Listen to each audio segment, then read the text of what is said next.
예, 이제 다음 주가 예수님께서 마지막 십자가를 지시기 위해서 예루살렘에 올라가신 종려주일이 되고요.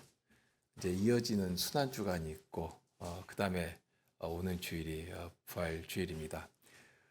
그러니까 다음 주 29일이 이제 종려주일이 되겠고요. 그 다음에 이어지는 4월 5일이 부활주일이 될 것인데요. 이 절기를 앞두고 오늘은 예수님께서 그 십자가를 향해서 나아가신 그 여정을 좀 생각하려고 합니다. 오늘 살필 말씀은 누가복음 19장입니다. 여기에는 예수님께서 예루살렘 성을 바라보시면서 하신 말씀이 나오고, 그리고 특별히 누가복음에는 예루살렘 성을 보시면서 우시는 장면이 나오는데요. 28절부터 마지막 절까지 낭독하겠습니다. 44절까지 낭독하겠습니다. 예수께서 이 말씀을 하시고 예루살렘을 향하여 앞서서 가시더라. 감람원이라는 산의 벳바게와 베다니에 가까이 왔을 때 제자 중 둘을 보내시며 이르시되 너희 맞은편 마을로 가라. 그리로 들어가면 아직 아무 사람도 타보지 않은 나귀 새끼의 매어 있는 것을 보리니 풀어 끌고 오너라. 만일 누가 너희에게 어찌하여 푸느냐 묻거든 이렇게 말하되 주가 쓰시겠다 하라 하시매 보내심을 받은 자들이 가서 그 말씀하신 대로 만난지라. 나귀 새끼를 풀 때 그 임자들이 이르되 어찌하여 나귀 새끼를 푸느냐 대답하되 주께서 쓰시겠다 하고 그것을 예수께로 끌고 와서 자기들의 겉옷을 나귀의 새끼 위에 걸쳐놓고 예수를 태우니 가실 때 저희가 자기의 겉옷을 길에 펴더라. 이미 감람산에서 내려가는 편까지 가까이 오심에 제자의 온 무리가 자기의 본 바 모든 능한 일을 인하여 기뻐하며 큰 소리로 하나님을 찬양하여 가로되 찬송하리로다. 주의 이름으로 오시는 왕이여 하늘에는 평화요 가장 높은 곳에는 영광이로다 하니 무리 중 어떤 바리새인들이 말하되 선생이여 당신의 제자들을 책망하소서 하거늘 대답하여 가라사대 내가 너희에게 말하노니 만일 이 사람들이 잠잠하면 돌들이 소리 지르리라 하시니라. 가까이 오사 성을 보시고 우시며 가라사대 너도 오늘날 평화에 관한 일을 알았다면 좋을 뻔하였거니와 지금 내 눈에 숨기웠도다. 날이 이를지라 네 원수들이 토성을 쌓고 너를 둘러 사면으로 가두고 또 너와 및 그 가운데 있는 네 자식들을 땅에 메어 치며 돌 하나도 돌 위에 남기지 아니하리니 이는 권고받는 날을 네가 알지 못함을 인함이니라 하시니라.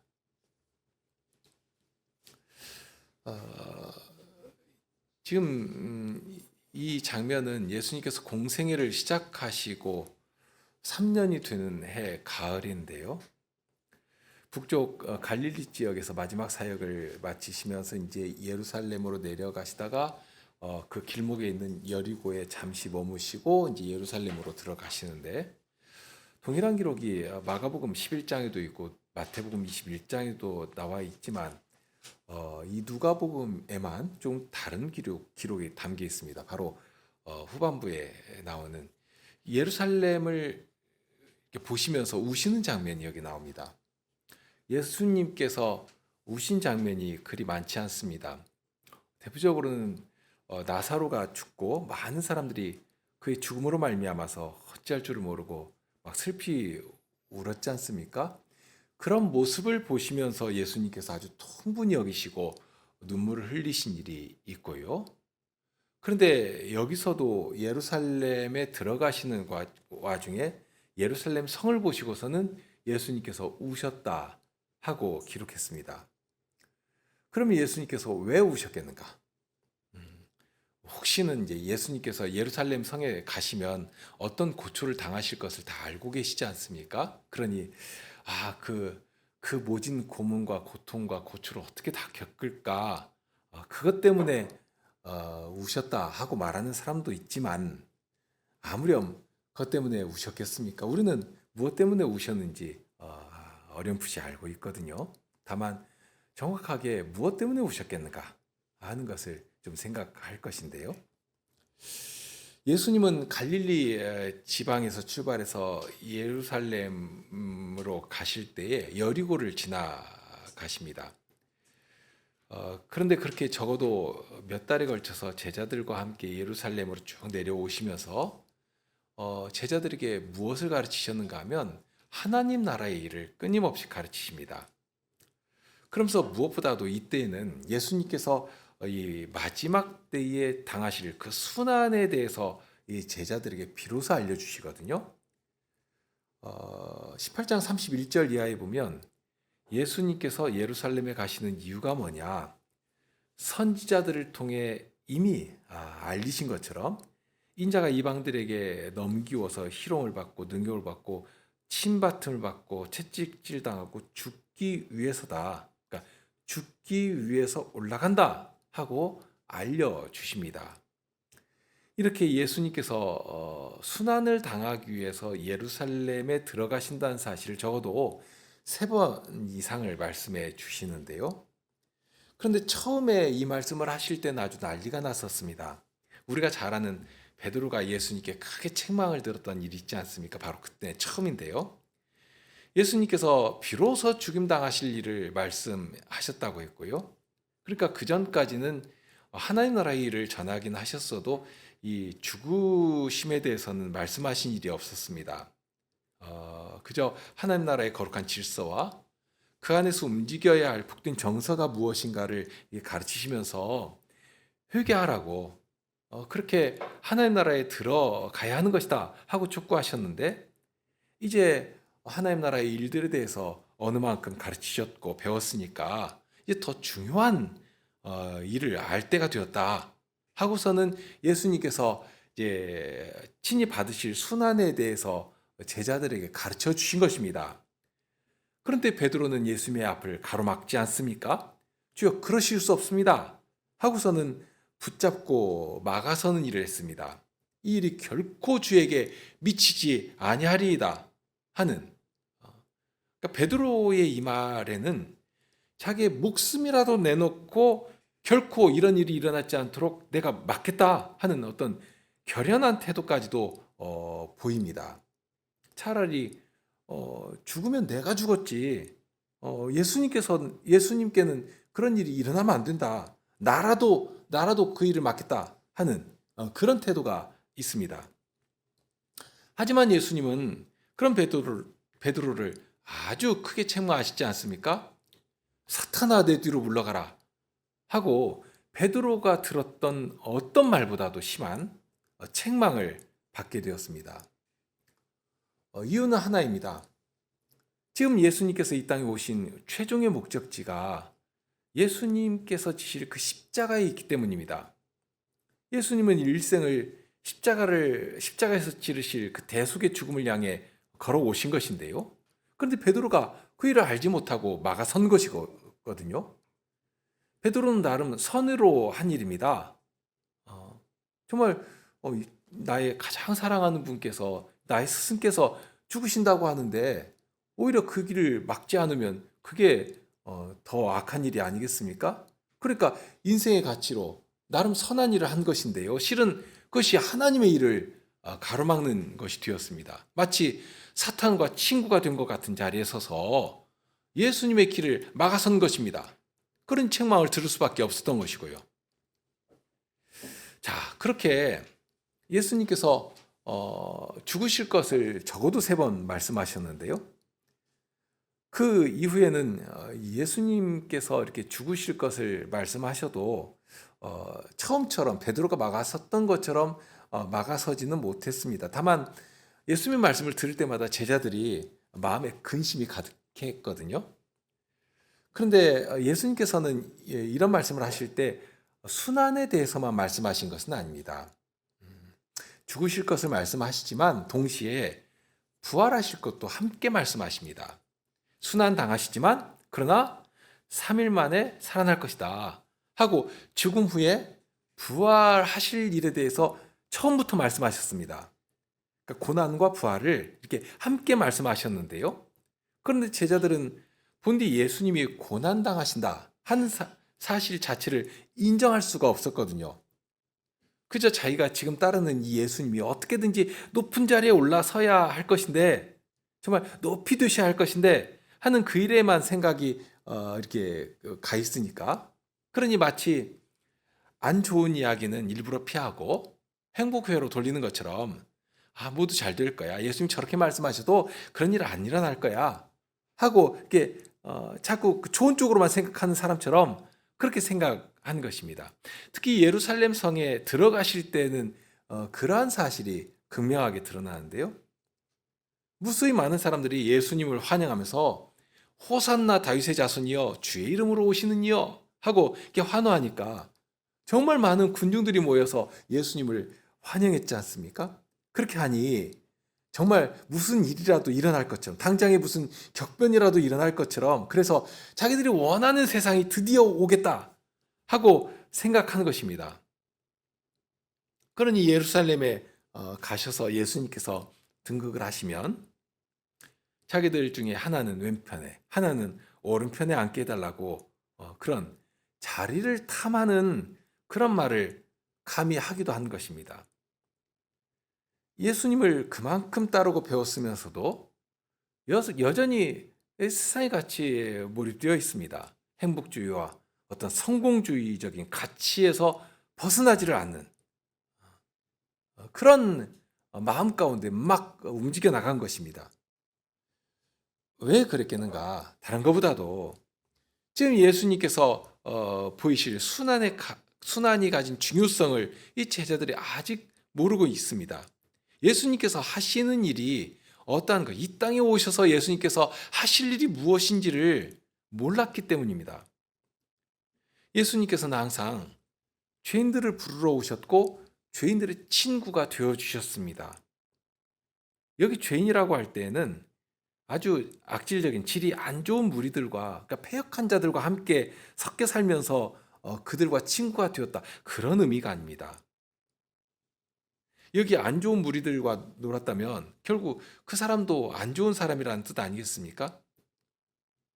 우리는 오해하지 않는다고 하지만 실은 그런 오해를 예수님 당시 사람들도 했었습니다.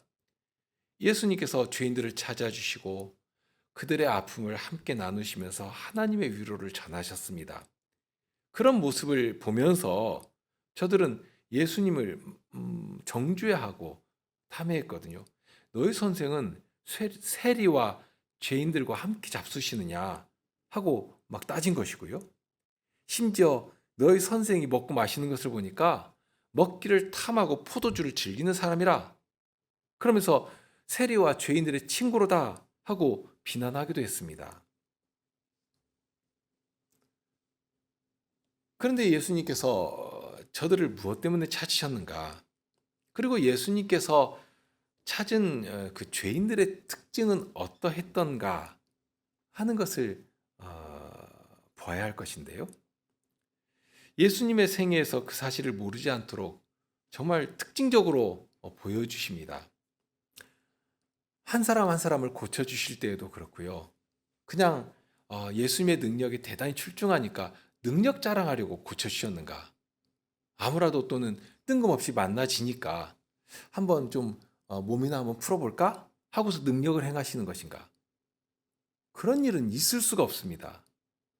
예수님은 처음부터 말씀 한마디를 하실 때에도 그렇고요. 무슨 일을 행하실 때는 더더욱 그렇습니다. 그 모든 일들을 통해서 예수님이 누구신가? 지금 예수님께서 하시는 이 일의 특징이 뭔가?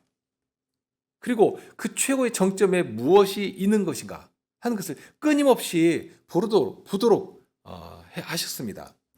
예를 들면 베데스다 못 가까이 있던 38년 된 병자를 고쳐주신 일을 보더라도 그렇습니다. 그를 고쳐주신 후에 예수님께서 하신 말씀이 더 심한 것이 생기지 않도록 다시는 죄를 범하지 말아라 하고 말씀하십니다. 그러니까 38년 동안 움직이지 못하는 몸보다도 더 무겁게 그를 짓누르고 있던 그 죄의 짐을 일거에 날려주시고 자유케 해주시고, 그러면서 더 큰 죄를 범하지 말아라 하고 말씀하시거든요. 그리고 또 친구들이 침상째로 메고 주님 앞에 달아내린 그 중풍병자를 고치신 때는 어땠습니까? 그때도 예수님께서 가장 먼저 하신 말씀이 그의 죄를 사유해 주시거든요. 그러니까 육신의 불편 정도가 아니라 그의 죄의 짐을 먼저 풀어주시면서 참된 자유가 어디에 있는 것인가 하는 것을 알게 하신 것입니다. 이렇게 어떤 하나라도 허투루 당신의 능력을 사용하지 않으셨습니다. 항상 이 땅에 오신 하나님, 죄에서 그 죄인들을 자유케 하시는 이 죄인들의 구원주이시다. 죄의 속박과 그 억압으로부터 자유케 하시기 위해서 오신 우리의 구원주이시다 하는 사실을 알고 고백하도록 하신 것입니다. 예수님께서 일부러 죄인들을 찾아가신 일이 그렇습니다. 당시 사람들은 자기들이 만들어 놓은 종교적 기준이 있었습니다. 이런 일을 하면 옳다. 이런 말을 하는 것을 보니까 이거 굉장히 훌륭한 말을 하는 것이다 하고서는 자기들의 기준을 만들어 놓았습니다. 그 내용들을 보면 모든 것이 자기중심적이었고 세상적인 가치가 아주 강하게 움직였습니다. 그러면서 예수님에 대해서도 그런 관점을 계속 들이미는 것입니다. 그런데 예수님께서 하신 말씀이나 하신 일들을 보니까 자기들과 다른 것입니다. 자기들이 원하는 대로 움직여 주지를 않습니다. 무엇보다 자기들처럼 이렇게 높고 권력 있고 이렇게 소위 잘난 사람들, 이런 사람들이 아니라 아프고 가난하고 소외당하고 하는 자들을 일부러 찾아가시고 저들과 가까이 하십니다. 그러니 메시아는 그만두고 선지자도 될 수가 없다 하고 판단하는 것입니다. 그런 판단을 저들이 할 만큼 예수님께서는 죄인들을 가까이 하셨습니다. 그러면 그렇게 하신 이유가 무엇인가 하는 것이죠. 처음부터 예수님께서는 당신은 죄인을 부르러 오셨다 하고 알려주셨습니다. 의사가 병든 자에게라야 소용이 있는 것이지 건강한 사람에게는 소용이 없지 않느냐 하는 말씀도 하셨고요. 그래서 예수님은 직접 병도 고쳐주십니다. 일부러 죄인들을 찾아가십니다. 가셔서 그들의 그 통해하는 심정을 어루만져 주십니다.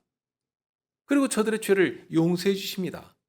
자유케 하시고 들고 일어나 하나님을 찬송하도록 만드십니다.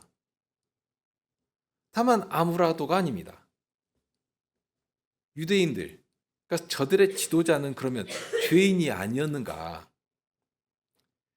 예수님께서 예루살렘에 들어가시고 특히 이제 화요일에 마지막 연이은 강서들을 하시면서 정말 마지막 경고의 말씀들을 막 쏟아내시는데요.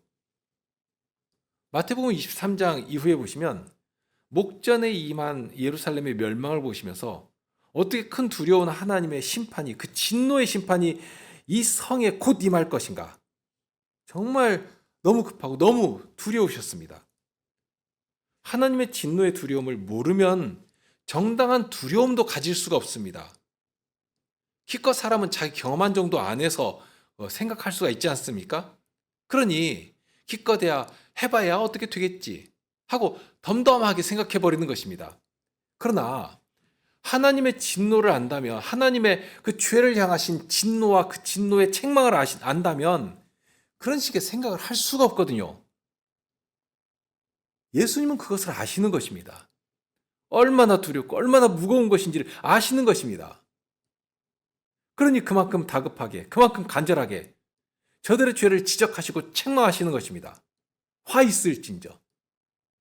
거기 연이어 7번을 화 있을진저 하는 이 두려운 말씀을 반복하시면서 저들의 죄를 책망하시고 그러니까 회개를 촉구해 가십니다.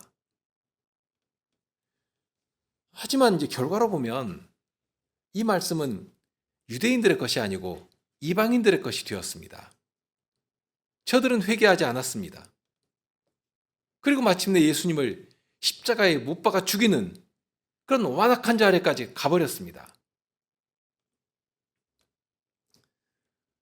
마태복음 5장 14절에 보면 이런 말씀을 하십니다. 그냥 두어라. 저희가 소경이 되어 소경을 인도하는 자로다. 만일 소경이 소경을 인도하면 둘이 다 구덩이에 빠지리라 하고 말씀하신 것처럼, 실은 저들이 먼저 고침받고 먼저 회개하여 죄 용서함을 받아야 할 자들이었는데도 불구하고 스스로는 그거 모르는 것입니다. 의롭다고 생각하고 사람들의 대접받기나 좋아하고, 그러니 정말로 자기들이 높아지기라도 한 것처럼 그런 착각에 빠져가지고 예수님까지라도 판단하면서 그렇게 스승 노릇을 해온 것입니다. 그러니 마침내 예수님은 저들을 향해 이렇게 정죄하십니다.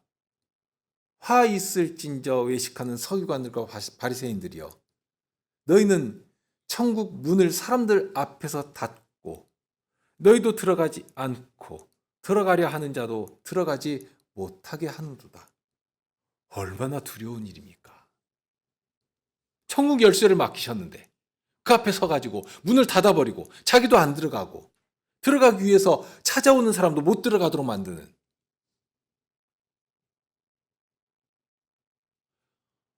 예수님은 모든 사람이 자기의 죄를 깨닫고 회개하여 하나님의 자비하심 안으로 들어오기를 바라셨습니다. 그러기에 죄인들을 더욱 찾아가셨습니다. 찾아가신 자들이 다른 사람보다, 스승 노릇을 하는 사람보다 뭐 대단히 악한 정말 흉악범이어서 그런 죄인이어서 찾아가신 것이 아닙니다. 예수님이 찾아가신 죄인들의 특징들이 있습니다. 이 특징은 예수님께서 예루살렘으로 움직여 가시던 때에도 동일하게 이렇게 만나신 자들을 통해서 이렇게 드러나고 있는데요.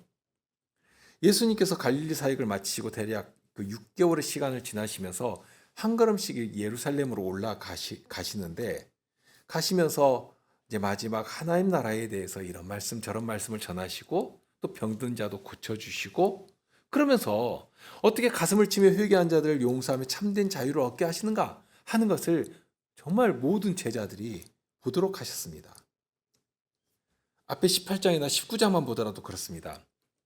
19장에 나오는 비유 가운데 하나가 성전에서 기도하는 바리새인과 세리의 이야기입니다.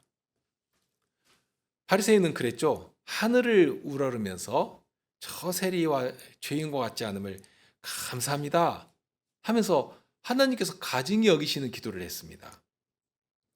반면에 세리는 어떠했습니까? 자기의 옷이 아니라 정말로 마음을 찢으면서 하나님의 자비하심을 구했습니다. 그러면 결국 어떤 자가 하나님의 긍휼하심을 맛보고 내려갔습니까? 예수님께서 결론으로 이렇게 말씀하십니다. 내가 너희에게 이르노니 이 사람이 저보다 의롭다 하심을 받고, 지금 이 세리가 앞에 하늘을 우러르면서 한 점 부끄러움 없이 기도했던 그 사람보다 이 사람이 저보다 의롭다 하심을 받고 집에 내려가느니라. 무릇 자기를 높이는 자는 낮아지고 자기를 낮추는 자는 높아지리라 하시니라. 세리는 의롭다 하심을 받고 집으로 갈 수 있었습니다. 마치 이런 예수님의 비유에 대한 실예라도 되는 것처럼 18장과 19장에 보면 중요한 두 사건 혹은 두 사람과의 만남이 기록되어 있는데요.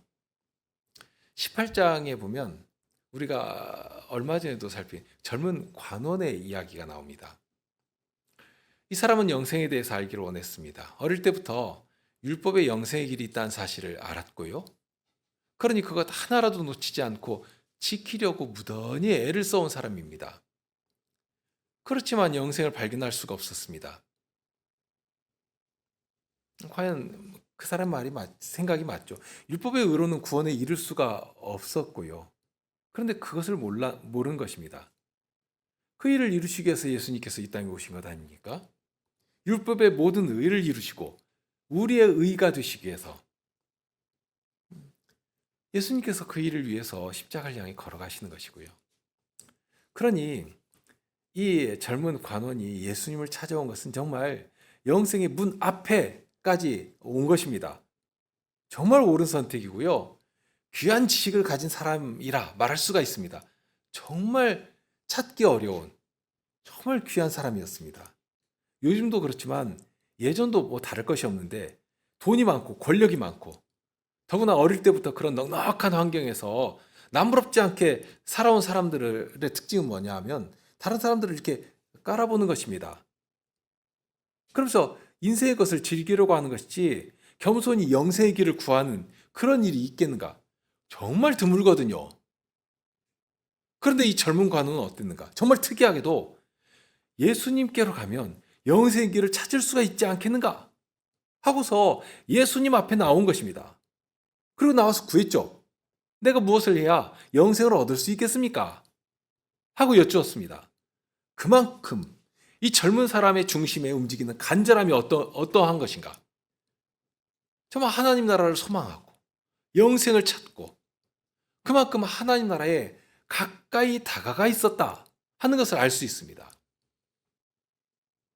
자, 그와 비교할 때 바로 이어지는 19장에 나오는 삭개오는 어떻습니까?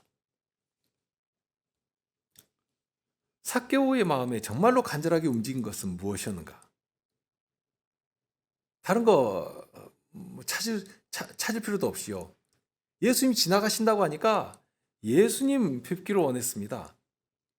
그리고 예수님을 배운 다음에 그 사람 평소부터 하고 싶었던 말을 막 쏟아내기 시작하는데요. 아마 예수님 뵙기만 하면 예수님 앞에 내가 이 말을 해야 되겠지 하고 정말 하루에도 몇 번이라도 정말 수백 번이라도 되뇌이던 그런 말일 것입니다. 그런데 과연 예수님 뵙자마자 막 그런 말들이 터져 나오거든요. 거기 보면 삭개오가 예수님께 구했던 말의 특징이 있는데 그냥 새로운 말들, 지식을 지어내는 것이 아니라 모세의 율법에 기록된 내용에 대한 것이 이 삭개오의 입을 통해서 다시 고백되어집니다. 출애굽기 22장 1절에 나오면 모세의 법에 이렇게 규정합니다. 사람이 소나 양을 도둑질하여 잡거나 팔면 그는 소 하나에 소 5으로 갚고 양 하나에 양 4으로 갚을지니라. 삭개오가 비록 냉혈한처럼 혹은 스크루지보다 더 지독하고 잔인하게 돈을 추구하며 긁어 모은 사람일지 모르겠습니다. 하지만 예수님 만날 때에는 그 마음에 정말 불처럼 더 뜨겁게 일어난 것은 돈에 대한 욕망이 전혀 아니었습니다. 아마도 벌면 벌수록 긁어 모으면 몰수록 더 공허하고 더 무의미하게 되고 그러니 주님 나라 안에서야 비로소 맛볼 수 있는 그 외에는 맛볼 수도 없고 찾을 수가 없거든요. 그 참된 평안, 참된 기쁨. 그것을 누리기를 그 구원의 소식 듣기를 원한 것입니다. 그거 찾아간 것입니다. 예수님께서 마침내 삭개오에게 이런 말씀을 하시지 않습니까? 내 집에 구원이 이르렀다 하는 그 말씀. 이 말씀 한마디를 듣기를 그렇게 간절히 원하는 것입니다. 그렇기에 삭개오는 예수님 앞에서 아주 정당하게 그러니까 이것은 감정에 휩싸여서 즉흥적으로 내뱉는 말이 아닙니다. 첫째로는 우선 가난한 사람들을 위해서 절반의 소유를 내놓겠다고 했죠. 그러면서 네 것을 토색한 일이 있다면 그러니까 아무리 세리장으로서 정당하게 세금을 거뒀다고 할지라도 이제 우리 생각으로 우리 기준으로 뭐 정당하다 그런 말은 아닙니다. 세리장의 자리는 분명 돈으로 샀을 것이니까 로마가 정한 세금 위에다가 더 가산해 가지고 자기가 뇌물로 바친 것을 넉넉히 거두려고 했지 않겠습니까? 그런데 그것을 이 삭개오만 한 것은 아닙니다. 세리들은 다 그렇게 해야 살아가는 것이다. 이게 우리의 기준이고 우리의 정당한 법이다. 하고 그렇게 살아가던 때입니다. 그렇기 때문에 백성들은 이 세리를 어떻게 보았는가 하면 같은 민족일지라도 로마의 빌부터 피를 빨아먹는 거머리와 같은 그런 존재로 낙인 찍은 것입니다. 대표적으로 죄인 세리 이렇게 나오지 않습니까? 다만 지금까지는 그렇게 하나님도 무서워하지 않고 사람의 판단, 사람의 평가도 전혀 개의치 않고 무시하고 그저 돈과 권력을 추구하면서 살아왔는데 예수님 앞에서 그냥 다 무너지는 것입니다. 하나님의 말씀 앞에서 자신을 정당하게 바라보게 된 것입니다. 남들은 다 그렇게 돈을 벌고 부자가 되어도 그렇게 하는 것이 전혀 뭐 도덕적으로 거리끼는 것이 없을지라도 이거 정당한 일이 아니다. 이거 하나님 말씀 보니까 이거 도둑질한 것이다. 하고서는 하나님의 말씀을 다 기준으로 두고서는 만일 네 것을 제가 토색한 일이 있다면 네 배로 갚겠습니다. 하고 한 것입니다. 자기 죄에 대한 정확한 판단과 반성이 있고요. 하나님의 말씀을 따라 정당한 처리를 고한 것입니다. 예수님 앞에 그렇게 하려는 것입니다. 그러니까 그의 계산도 아주 정확했고요. 그리고 그의 판단도 아주 정의로웠다 하고 말할 수 있습니다. 예수님께서 이 바리새파나 제사장물이나 서기관들, 유대 지도자들이라고 하는 자들이 예수님을 이렇게 탐해하고 정죄한 것처럼 죄인과 친구라고 하는 그런 말이 과연 정당했는가? 예수님께서 일부러 찾아가신 그 죄인들은 실은 어떤 자들이었는가 하는 것입니다. 적어도 젊은 관원이나 삭개오나 출발은 비슷하게 보입니다.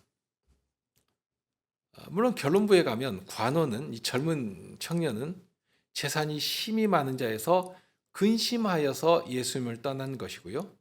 삭개오는 처음부터 그거 내놓겠습니다 하고 죄를 용서하시는 예수님의 말씀 그 한마디를 듣기를 소망하는 것인데요. 그렇게 다른 길을 간 것이지만 한 가지 같은 점은 있습니다. 예수님에게 영생의 길이 있다. 예수님께 가야지만 살 길이 있다 하는 사실을 알고 나왔다는 것입니다. 자기가 죄인인 것도 모르고 그런 교만한 자들이 아니었습니다. 그저 세상이 주는 것 안에서 행복을 찾아 떠돌아다니는 그런 사람들이 아니었다 하는 것입니다.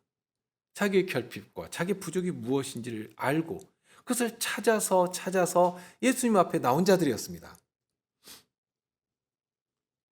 예수님께서 가까이 하시는 죄인이 어떤 자인가? 바로 그런 자들입니다. 예수님은 그렇게 자기 죄를 깨닫고 회개하는 자. 실은 어떤 때는 자기가 어떻게 회개한지도 모르는 수가 있습니다. 그러니 그저 자기의 죄짐이 너무 무겁고 두려워서 어떻게 해야 할 줄도 모르고. 그런데 예수님께서는 그런 자를 찾아가신 것입니다. 중풍병자의 간절함은 어떠했겠습니까? 또 삭개오는 어떤 심정 가운데 예수님 한 번 뵙기를 원했겠습니까? 그리고 예수님 앞에 눈물로 엎드려서 예수님께 향유를 부으며 예수님의 발을 눈물로 적시고 자기 머리카락으로 닦던 그 여인도 있었지 않습니까? 저 여인이 예수님의 발에 입을 맞추며 눈물로 그 발을 적시며 자기의 머리를 풀어 그 발을 닦으며, 그럴 때 사람들은 예수님을 속으로 정말 마구마구 비난했지 않습니까? 저 여자가 어떤 여자인 줄 알면 저렇게 자기 몸을 만지도록 가만둘 수가 없는 것 아니겠느냐 하면서 비난했습니다. 그러나 예수님은 바로 그런 사람들을 찾아 위로하시며 죄 용서하시는 선언을 해주시며 참된 위로와 참된 자유를 얻게 해주신 것입니다. 처음으로 돌아가 다시 생각하시죠. 예수님께서 예루살렘에 들어가실 때 수많은 사람들은 예수님을 환영했습니다. 이때는 유월절 시즌이고요. 그러니 각처에서 하나님의 말씀에 열심인 사람들이 다 모여있던 그런 때입니다. 그 사람들이 하나님께서 약속하신 메시아가 바로 이분 아니시겠는가 하고서 예수님을 환영을 한 것인데요. 그래서 호산나 다윗의 자손이여 찬송하리로다 하는 소리를 막 지르면서 앞서가고 뒤따르고 정말 왕이라도 오시는 것처럼 그렇게 환영을 했습니다. 그런데 정작 예수님은 예루살렘을 보시면서 우셨습니다. 많은 사람들의 기대와 환영하는 소리가 막 울려 퍼지고 있고, 그런데 정작 주인공인 예수님은 눈물을 흘리셨습니다. 무엇 때문이었겠는가 하는 것이죠. 다른 것 아닙니다. 예루살렘의 이 말, 하나님의 진노 때문이었습니다. 분명 예루살렘은 하나님의 도성입니다. 에스겔 선지자를 통한 약속이나 다니엘 선지자를 통한 약속을 볼지라도 하나님의 거룩한 통치는 바로 이 성전에서부터 시작해가지고 예루살렘으로 확장되고, 이 예루살렘은 온 땅에 가득하도록 퍼지게 되어 있습니다. 이게 하나님께서 예비하신 경영입니다. 그런데 어떻게 되는가? 마태복음 23장 37절에 이렇게 말씀하십니다. 예루살렘아 예루살렘아, 선지자들을 죽이고 네게 파송된 자들을 돌로 치는 자여, 암탉이 그 새끼를 날개 아래 모음같이 내가 네 자녀를 모으려 한 일이 몇 번이냐. 그러나 너희가 원치 아니하였도다. 마치 애굽의 폭정과 죽음 아래에서 신음하던 이스라엘을 구원하여 내셨던 것처럼, 이제는 죄와 죽음의 저주 아래 신음하던 자들을 구원하려고 그 일을 위해서 예수님께서 오셨지 않습니까? 예루살렘의 참된 왕으로 오셨으니 예루살렘은 이제 그 기능을 회복해야 마땅했습니다. 자기 죄로 슬픔에 빠져 어찌할 줄 모르는 자들이 이 예루살렘의 품에 안겨서 회복되고 숨을 쉴 수가 있어야 했습니다. 그런데 현실은 어떠했는가 하는 것이죠. 바로 그 지점입니다. 더 이상 예루살렘은 하나님의 도성이 아니었습니다. 왕이 오셔서 백성들을 구원하고 계십니다. 죄에서 풀어 자유를 얻게 해주시는 사실을 누구든지 목도하도록 만드셨습니다. 그런데 그런 왕이 오셨음에도 불구하고 왕을 자기들의 왕으로 모시려 하지 않았습니다. 오히려 죽이려고 했습니다. 마치 예수님의 경구처럼, 그러니 저들은 불의한 농부가 되어서 왕이 보낸 종들을 때리고 죽이고, 아들이 오니까 이제는 아들을 죽이고서는 이 포도원을 우리 것 삼자 하고 했던 악한 태도로 예수님을 대했습니다. 결국 그런 악한 자들을 왕은 진노로 대하시면서 군대를 보내 진멸하실 것인데, 예루살렘이 그런 징계 자리에 직면하게 된 것입니다. 예수님의 눈물은 여전히 회개하지 않는 자들 위해 임할 무서운 하나님의 진노 때문이었습니다. 이제 예루살렘은 패해질 것입니다. 그러나 이 땅의 예루살렘은 패해질지라도 이 땅이 예루살렘이 아니라 예수님께서는 친히 당신의 몸으로 지으실 거룩한 도성을 우리에게 선물로 주실 것입니다. 아니, 이미 주셨죠. 주셔서 그 안에 거룩한 백성으로 살아가게 해 주시는 것입니다. 다만 어떤 자를 초청하시고 어떤 자가 그 안에 들어와 살 수 있는 것인가? 그 원칙은 예나 지금이나 동일합니다. 예수님께서 어떤 자를 찾아 위로하시며 자유케 해주셨는가? 세리와 같은 자입니다. 삭개오와 같이, 혹은 예수님께 향유를 부은 여인과 같이 자기의 마음을 찢으며 주의 위로를 바라는 자들을 찾아주시는 것입니다. 찾아주시고 위로하시고 자유케 하시는 복음을 주시고 주님의 그 평안으로 감싸 안으시며 정말 세상에서도 하나님의 백성으로 이 복음을 들고 살아가게 해주시는 것입니다. 과연 그 안에 살아 움직이는 게 무엇이겠습니까? 세상의 가치, 세상의 성공, 세상의 행복이 조금이라도 들어설 여지가 있는 것인가? 아닙니다. 주님이 아니라면, 주님으로가 전부가 아니라면 아니 된다고 하는 그 간절함이 있어야 되지 않겠습니까? 그런 자를 찾아오셔서 주님의 품에 안아주시며 죄에서 자유케 하시고 진정 그 사유하시는 손으로 꼭 안아주시며 보호해 주시는 것입니다. 우리가 그런 주의 백성으로 살아가는 것이고요. 함께 기도하시겠습니다.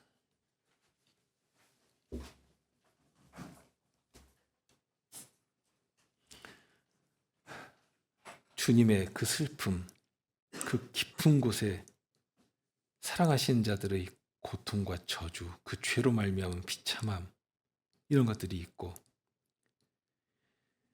그런데 정작 저희들은 그런 사실도 알지를 못하고 이 미련하고 악하다 못해서 아주 돌덩이처럼 굳어버린 그 완고함 가운데 그냥 주저앉아 있고, 그런데 그런 자들일지라도 주님께서는 여전히 사랑하시며 가까이 하시며 그 십자가의 길을 가신 것을 보게 됩니다. 그 사랑을 저희가 어찌 다 알겠습니까? 무엇보다 하나님께서 얼마나 죄를 싫어하시는 것인지를 알게 된다면 다시는 그 죄의 자리로 가서 죄를 먹고 마실 수가 없는 것인데, 그런데 저희가 어떻게 살아버리는 것인지 도무지 주님 앞에서 저희 머리를 들 수가 없사옵니다. 주님의 말씀을 늘 묵상하며 진리로 성도들과 함께 사귐을 나누며 늘 주님의 말씀 앞에 이르지 못한다면, 그러면 그렇게 되면 속히 망하게 될 그런 자들입니다. 그러기에 오늘 또 저희를 주님 앞에 불러주십니다. 주님 앞에 이르게 하시고 주님의 말씀을 전해주십니다. 저희 완고한 마음을 성신님으로 감싸 흔들어 주시고 녹여 부드럽게 하여 주시고 더욱 겸손한 마음으로 주님의 길에 순종할 수 있도록 저희를 이끌어 주십니다. 주님, 이런 저희를 주님께서 그 사랑으로 보호하시며 주님의 손길로 이끌어 주셔서 어디에서라도 주님의 자녀라 하는 이름을 얻기에 부끄러운 일이 일어나지 않도록 저희의 구원이심을 항상 나타내시고 저희의 찬송의 주제가 되어 주시옵소서. 우리 주님 예수 그리스도 이름으로 기도합나이다. 아멘.